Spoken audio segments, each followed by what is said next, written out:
кога пред неколку месеци слушнав за рамката за развој МКД 2030 на председателот Пендаровски, навистина бев изненадена и мислам дека тоа е една многу добра иницијатива, но без да се опфати дигитализацијата и дигиталната трансформација, тоа ќе биде невозможно.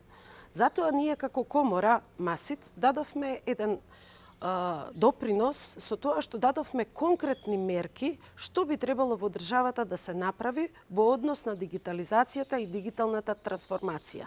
Денес, без таков еден процес, не би било возможно да се следат трендовите светски.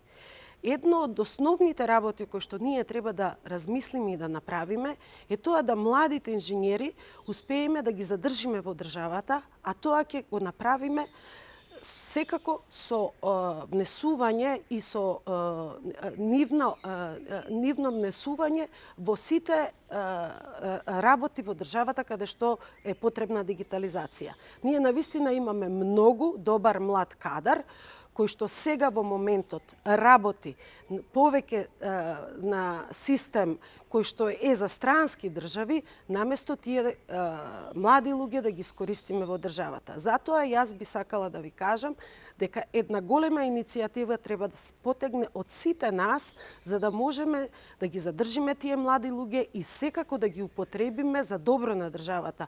Тоест да се направи една навистински добра дигитална трансформација и дигитализација на сите процеси што сега многу ни недостасува. Затоа ја поздравувам иницијативата и секако ќе стоиме на располагање за сите детали да продолжиме да соработуваме со председателот Пендаровски и неговата иницијатива МКД 2030. Благодарам.